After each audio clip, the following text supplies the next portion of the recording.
we get started, real quick, I just want to apologize kind of for the lighting situation that I have going on here. I'm not very well lit.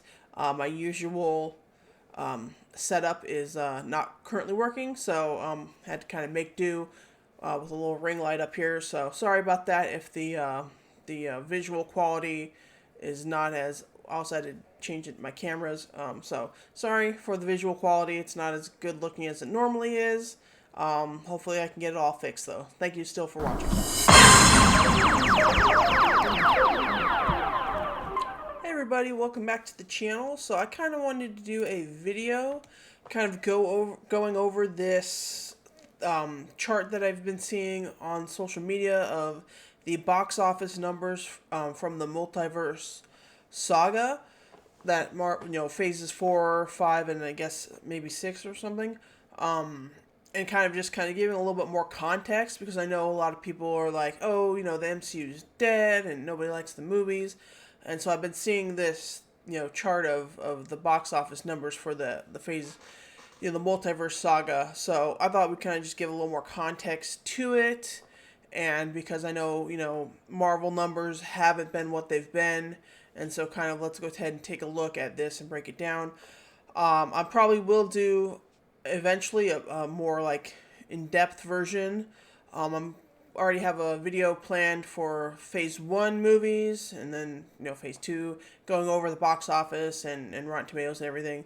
But let's just give a quick kind of context to the numbers for the phases 4 and 5 so far.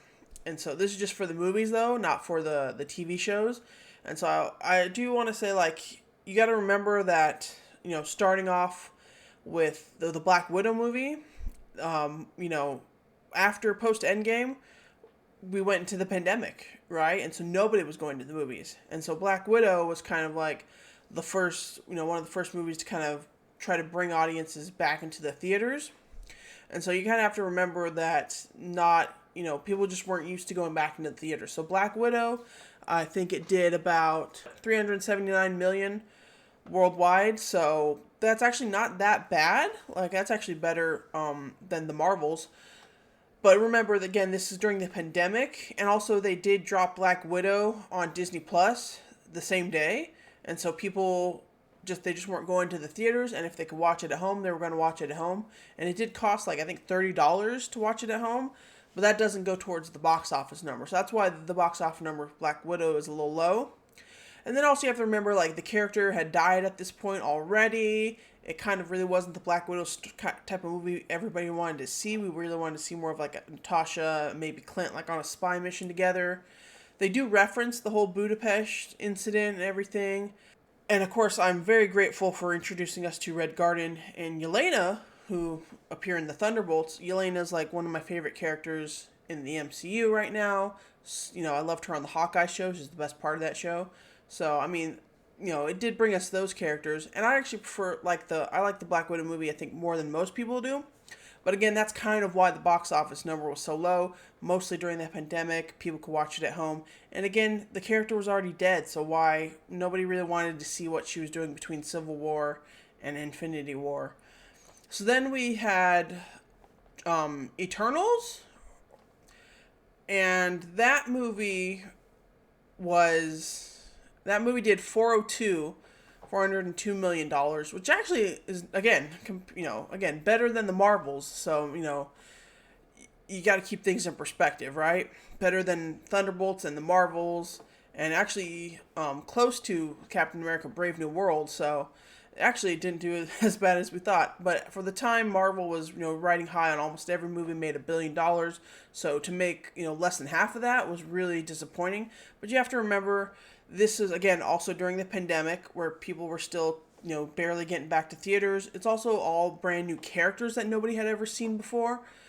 And if you go back to those early phase 1 movies, they weren't hitting $1 billion either. And so sometimes the first movie needs to establish the characters that you can then make $1 billion down the line. So, and I actually really like Eternals, but it's not really an MCU Marvel movie. It's a really good, like, sci-fi fantasy movie. but again, it's not a very good Marvel film, I think, in terms of like the tone and the subject matter. It doesn't really fit with the Marvel style. But again, I actually really enjoyed it. I like all the powers and I like seeing how they're used. But I think that's partly why it didn't do so well, is that it was just a different type of Marvel movie. And again, it was still kind of during the pandemic. People just weren't taking that risk. And then again, coming off of Black Widow, which didn't do that great either, people just weren't that hyped for Marvel. And then again, you have to remember they also had the Disney Plus shows that people could sit at home and watch, right, and not pay anything for. And I think we really got to, remember to kind of count that in. Like, if you could sit at home and watch these things, why are you going to go out to the theater, right? And then we get Shang-Chi, which did a little bit better than Eternals at 432 million. And again, that's a brand new character that nobody was introduced to. Again, it's a little bit different in the MCU in terms of this is more of a, martial arts, Chinese martial arts fighting type of film. And it does deal with, it's about his family and everything. And so again, the subject matter is a little bit different in terms of the storytelling. I do think it has a little bit more of that Marvel flavor, and then it does have a lot more humor and everything, and you get to see Wong and the Abomination, so that it tries to make sure it connects you to that. But then again, we go to like Ta Lo at the end, which is a complete little like fantasy world that we still have no idea how that ties into anything. So I think again, and the Ten Rings there still has yet to be paid off. That post-credit scene, I think, really has kind of done a lot of damage, right? Like, we're still wondering why Captain Marvel and Bruce Banner are looking at the rings and what's going on with them. But again, it's a new character. Again, it was still, people are still not used to going back to the theaters. So I can see why maybe this didn't do that well. And I actually really like Shang-Chi. I do know there are some people that don't, though. And so that kind of turns them off. But I think it was a good movie. But again, you have to keep in mind that context again, right? It came out right after Eternals, or maybe it came out before Eternals, actually. But they came out like right around the same time. So, actually, I think that maybe that makes more sense if it came out before Eternals. I don't really remember which one came out first. But anyway, so that's kind of the context for Shang-Chi. And then we get Spider-Man No Way Home, which made 1.9 billion, almost 2 billion. And that's because, Spider-Man is a, tried and tested, proven superhero that just works. Everybody knows Spider-Man. And then you're bringing in the old Spider-Man. You're bringing in the classic villains that everybody loved. So, of course, it was going to make that much money. You didn't even need Doctor Strange there to assist it, right? Whereas, like, the first Spider-Man, No Way, or Spider-Man Homecoming needed Tony Stark. Spider-Man Far From Home needed, Nick Fury. This one didn't actually need Doctor Strange, other than the spell is the catalyst. But so that made a ton of money, right? But again, that was a proven thing. But then Doctor Strange in the Multiverse of Madness came out that almost made $1 billion, just shy, 955 million, 100 million. And I'm wondering if maybe his appearance in the Spider-Man movie kind of maybe helped boost that a little bit. WandaVision obviously helped boost that. But again, those are, proven characters that have already been established. Thor Love and Thunder, that just wasn't a good movie. Sort of all around. I don't like Doctor Strange in the Multiverse of Madness, but I know a lot of people that do. Whereas I don't really know anyone that loves Thor Love and Thunder. But even that made $760 million because, again, Thor is a proven character that people enjoy watching. Black Panther Wakanda Forever made $859 million. Again, it's kind of already a proven franchise in the Black Panther Wakanda universe, so that makes sense. Personally, the movie was a little too long and a little too dour. Like, just overall, the tone was a little too sad. I think kind of hurt the film. And then Ant-Man and the Wasp Quantumania made $476 million. So better than Shang-Chi, Eternals, and Black Widow. But still not as good as the last four, actually. That just was a really bad movie. Like, nobody likes that movie, so there's no wonder. But again, but also Ant-Man is not really a proven character. The other previous two Ant-Man movies didn't really do that well either, even though everybody loves Paul Rudd. The Ant-Man movies have never just they just never caught on for some reason. Guardians of the Galaxy Volume 3 made $845 million. And again, that one is those are, people love the Guardians. People love the Guardians. First two movies did great. It was coming off of the holiday special that I think really helped that. And again, people just love these characters. So no wonder that one made it. And I think that one probably could have made $1 billion. I love that movie. I think that's a really good movie.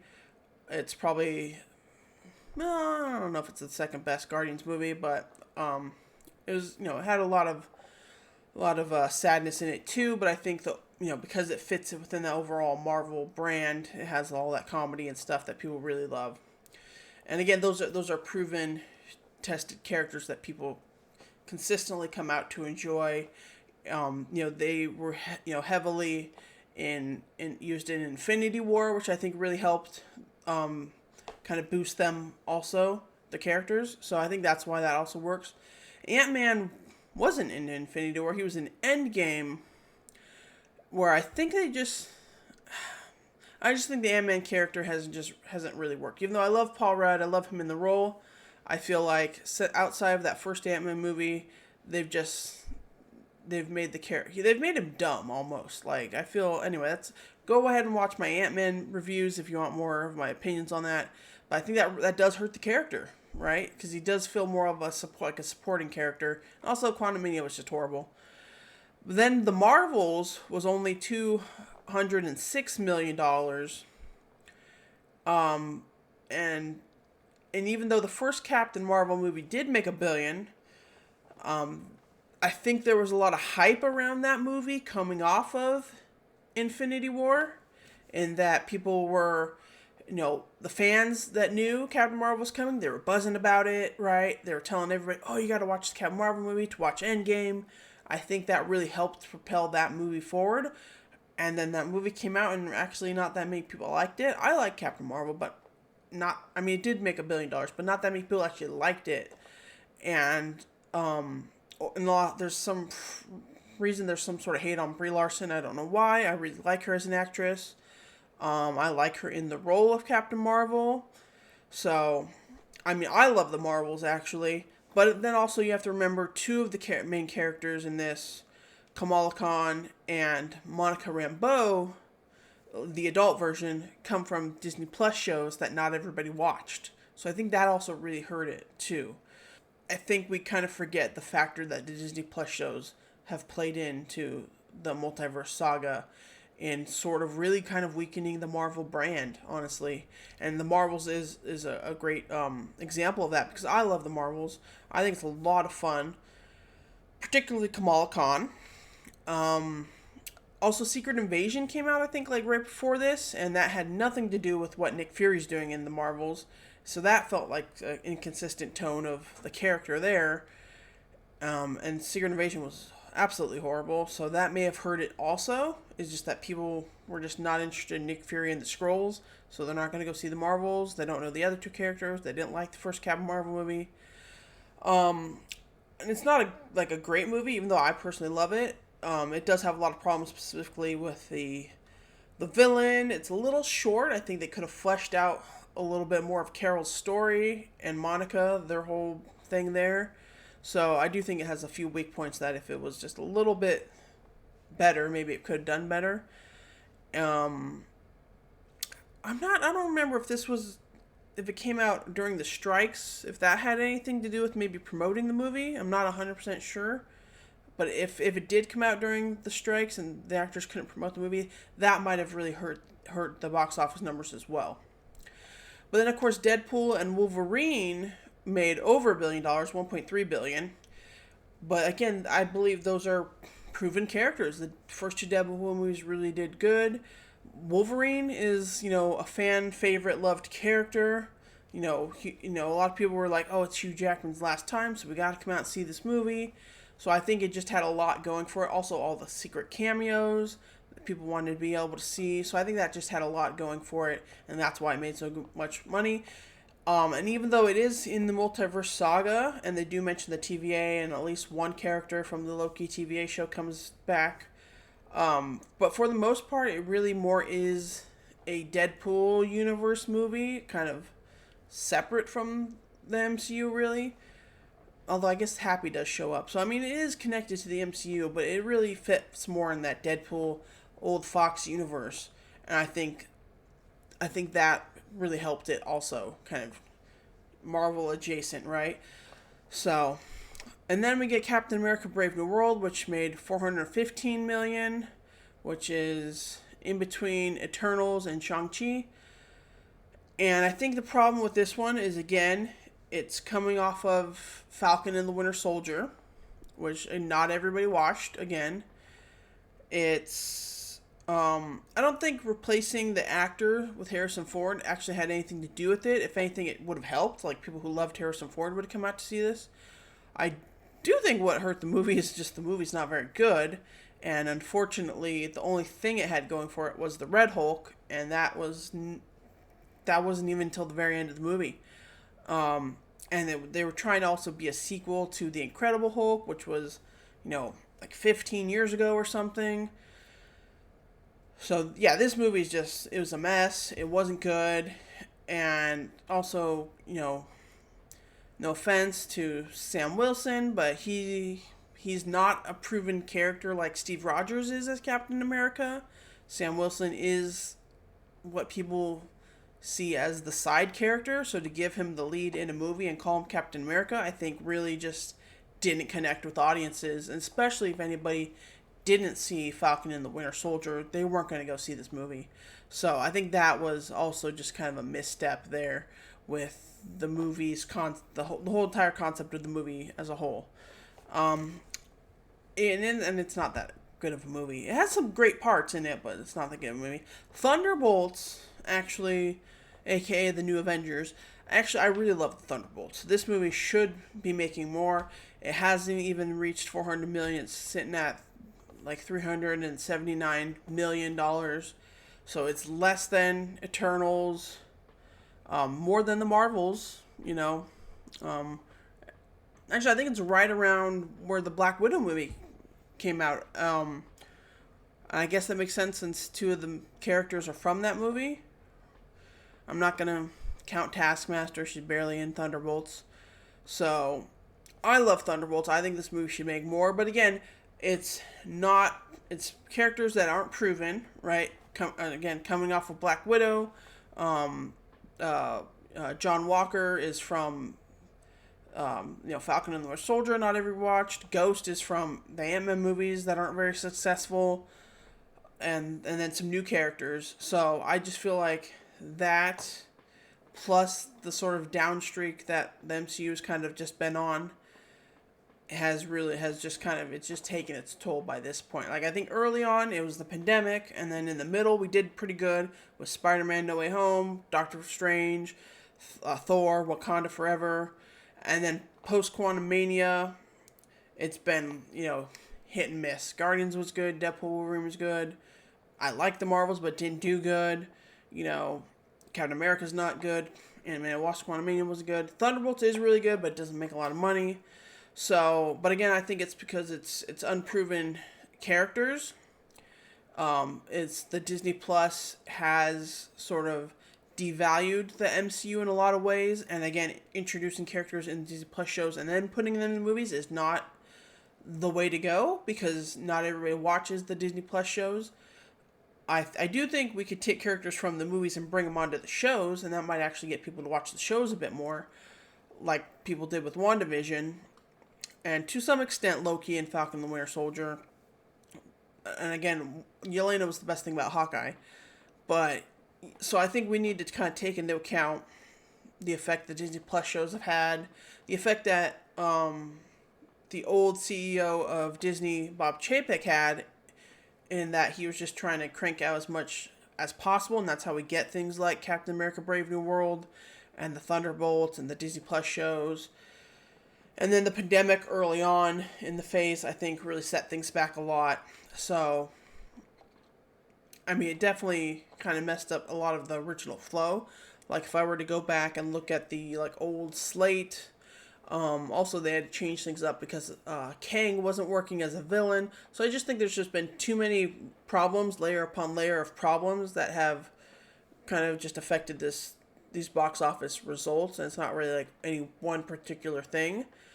And I think maybe Marvel should have just taken a different approach to the next phase post Endgame. I think it tried to introduce too many new characters too fast, too soon. Tried to set up too many new characters. Again, like where's Shang-Chi? We haven't seen Shang-Chi since his movie, right? Eternals are probably never coming back. I do like that we do have Yelena and Red Guardian sticking around. Namor is coming back. Namor, and who knows if they're what's going on with Young Avengers or whatnot. But yeah. So I guess that's just kind of like my thoughts, my breakdown of again, I've been seeing this chart going around, and I feel like people are being like, oh, the Multiverse Saga sucks and all this. But again, Spider-Man No Way Home, almost $2 billion. Doctor Strange 2, almost $1 billion. Deadpool and Wolverine, $1.3 billion. Total, the Multiverse Saga has made over $9 billion. So I think Marvel's still sitting pretty good. Really, the worst one is the Marvels at barely $200 million. Next is the Thunderbolts at $379, and Black Widow at $379, and then Eternals at $402, Shang-Chi at $432, and Ant-Man at $476, and Captain America 4 at $415. So I mean, those are low numbers, but they're not like, I mean, I guess they're bad because these movies actually cost a lot of money, and so they're really not making anything much off of them. And in that sense, these aren't great numbers. But again, when you're looking at the total is at $9.3 billion, I mean, they're not, again, we had No Way Home, we had Deadpool and Wolverine, Guardians of the Galaxy. We've gotten good stuff, and even, the ones that made low numbers, Shang-Chi, Eternals, the Marvels, Thunderbolts, I really like those movies. So I would say, try and keep these numbers in perspective a little bit and not just be like, oh, the MCU is, Multiverse Saga is a flop. Because I don't, like, monetarily, I don't think that it's a flop. I think there's a lot of problems with it for sure, but, kind of keep in context what those problems are that I went over. And, I think what Marvel can do, I think, Doomsday is that next, maybe? I would say just try and wrap these characters up. Like, pay off some of the things, like the Shang-Chi and the Ten Rings, pay that off. Maybe bring a couple of the Eternals back to just pay that off a little bit. I would just kind of get rid of Sam Wilson's Captain America altogether. And maybe, as much as I like the Thunderbolts, I don't really see. But they are coming back for Doomsday. But I guess I would just say just wrap these characters up and let's move on. Right? We're going to move on to the X-Men. I think we are getting like maybe a Doctor Strange 3. And we're definitely getting another Spider-Man. So let's just put this stuff behind us and let's just move forward. And hopefully we can get back on track. I would say slow down on introducing a ton of new characters until we've wrapped up other characters. So that's where we're at. So anyway, thank you for watching the video. I love to talk Marvel, so I just wanted to kind of give my thoughts about this list. And let me know what you guys think. Maybe you have a different perspective than me. So hit me up in the comments below. Hit the thumbs up button if you like the video, and subscribe to the channel for more Marvel content. Bye.